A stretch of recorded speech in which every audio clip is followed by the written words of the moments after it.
सभी को नमस्कार। स्वागत है आपका हमारे फेसबुक पेज टीम राखीवास में। आज का ये वीडियो मैं इस वजह से बना रहा हूँ कि आजकल एक भ्रांति या यूँ कहें कि सूचना और जानकारी के अभाव में एक गलत संदेश लोगों के मन में बैठा हुआ है। आजकल चुनाव आयोग के द्वारा वोटर आईडी को आधार से लिंक करने का एक व्यापक स्तर पर पूरे भारत में कार्यक्रम चल रहा है। दोस्तों, अभी थोड़े दिन पहले अपने गांव का जो एक ग्रुप है उसमें एक मैसेज डाला था। शायद वो सूचना के अभाव के कारण ही था। जब मैंने उसको उन गुरुजी से पता किया तो कि अगर आप वोटर कार्ड से बीएलओ के घर जाकर उसको लिंक नहीं कराते हैं आधार से, तो आपको वोट नहीं डालने दिया जाएगा या आपकी वोट काटी जा सकती है। ऐसे वैसे मतलब लोगों के मन में एक भ्रांति बनी हुई है। तो मैं आपको बताना चाहूँगा कि जुलाई के अंदर चुनाव आयोग ने जो अपना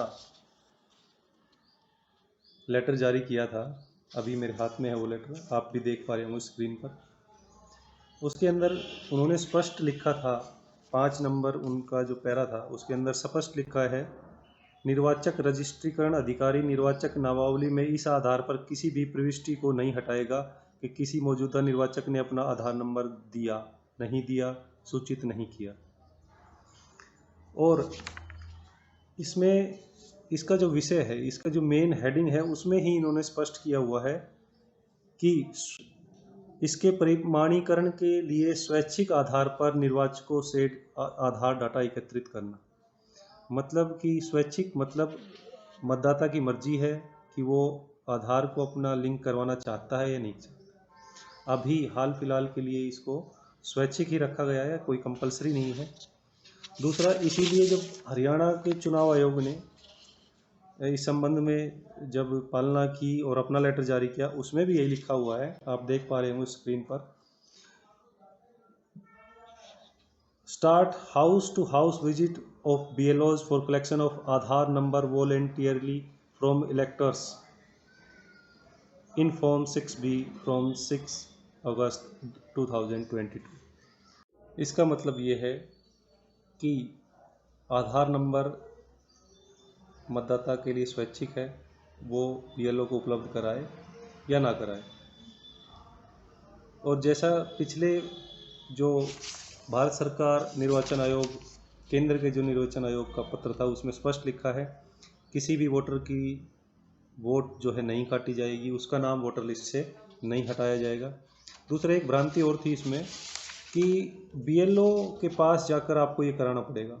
मतलब कि जो नौकरी पेशा लोग हैं उनको एक छुट्टी करनी पड़ सकती है, या जो लोग बाहर रहते हैं, मतलब कि कोई अपने काम के सिलसिले में बाहर रहता है, पूरा परिवार ही बाहर रहने लग गया है, तो उनको वापस आकर गांव में आकर उस चीज़ को BLO के पास जमा कराना पड़ेगा। ऐसा नहीं है, BLO आपके घर घर जाएगा। इसमें स्पष्ट लिखा है household survey, house to house survey. BLO को घर के घर जाना है और वहाँ से स्वैच्छिक तौर पर डाटा एकत्र करना है।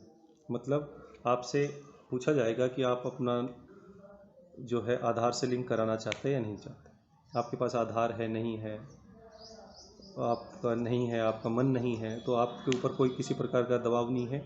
आपको किसी भी आगामी चुनाव में इस आधार पर वोट देने से नहीं रोका जा सकता। आपकी वोट को वोटर लिस्ट से बिल्कुल नहीं हटाया जा सकता। इसमें मैं स्पष्ट करना चाहूँगा एक बात, दो बातें और, क्योंकि मैं शिक्षा विभाग से जुड़ा हुआ हूँ और चुनाव आयोग के ज़्यादातर काम शिक्षा विभाग से जुड़े कर्मी ही करते हैं। सबसे पहले आप ये ध्यान रखें कि वोट से संबंधित कार्य आप ऑनलाइन स्वयं कर सकते हैं। किसी भी प्रकार का आपको अपने पारिवारिक सदस्य का नाम जोड़ना हो, कोई संशोधन भी आपको करना हो, तो आप NVSP पोर्टल, जो नेशनल वोटर सर्विस प्रोवाइडर एक वेबसाइट है, उसके ऊपर जाके फॉर्म नंबर 6 नया वोट बनाने के लिए, फॉर्म नंबर 7 नाम हटाने के लिए, नाम कटवाने के लिए, और फॉर्म नंबर 8 संशोधन कराने के लिए, मतलब कोई भी त्रुटि आपके नाम में है तो आप ऑनलाइन अप्लाई कर सकते हैं और वो सही भी होता है। ऑनलाइन अगर आप अप्लाई करते हो तो उसमें आपको एक नंबर मिलता है, उससे आप अपने रिक्वेस्ट को ट्रैक कर सकते हैं। दूसरा, वोटर लिस्ट से नाम कभी भी जब हटाया जाता है तो वो फॉर्म नंबर 7 जब आपका परिवार का सदस्य या आप स्वयं भर के देंगे तभी हटाया जा सकता है। क्योंकि आपने देखा होगा अपने गांव की वोटर लिस्ट के अंदर बहुत सारे नाम हैं जो पुराने चले आ रहे हैं। लड़कियों की शादी हो गई, कोई मृत हो गया, या कोई बाहर रहने लग गया काफ़ी सालों से, फिर भी उसका नाम उसमें चल रहा है।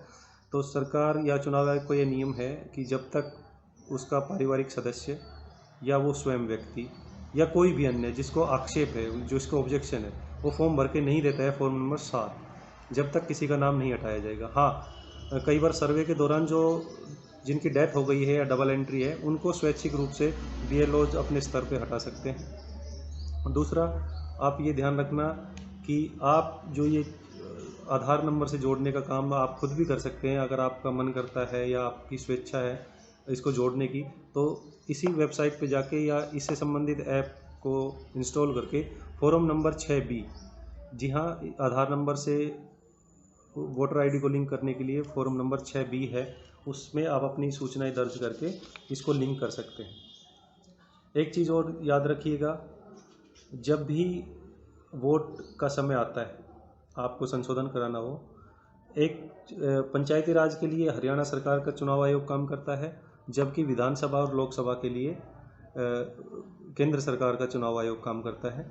उसमें एक चीज़ याद रखिएगा, जो वोटर लिस्ट चुनाव आयोग एमएलए और एमपी के चुनाव में यूज करता है वो वोटर लिस्ट कभी भी इसमें यूज़ नहीं होती है पंचायती राज में। हाँ, उससे डाटा उठाकर ही पंचायती राज जो है या स्टेट इलेक्शन डिपार्टमेंट उस लिस्ट को तैयार करता है, नई लिस्टों को, जिसको वार्ड के अनुसार बनाया जाता है। एक चीज़ और याद रखिएगा, अगर आपका नाम दो जगह पर है तो उसको आप अपने स्तर पे उसको डिलीट कर लीजिए, उसका 7 नंबर फॉर्म भर के उसको हटवा लीजिए। सरकार का जो ये कार्यक्रम है आधार से लिंक कर देने का, मैं इसका बिल्कुल समर्थन करता हूँ। हमें अपनी सूचनाएं लिंक करनी चाहिए, अगर क्योंकि सरकार की मंशा है कि एक व्यक्ति का एक से अधिक जगह वोट ना हो, या व्यक्ति जहाँ रह रहा है वहीं पर उसकी वोट हो। और क्योंकि कई वोटें ऐसी हैं जो कई जगह हमने देखा है कि फर्जी वोट बन जाती है, वृहद स्तर पे, मतलब बहुत ज़्यादा मार्जिन में बनती है, जैसा सुखबीर कटारिया जी का जो चुनाव है उसका केस चल रहा है। तो ऐसी परिस्थितियों से हमें न गुजरना पड़े, इसलिए चुनाव आयोग चाहता है कि उसको आधार से लिंक किया जाए।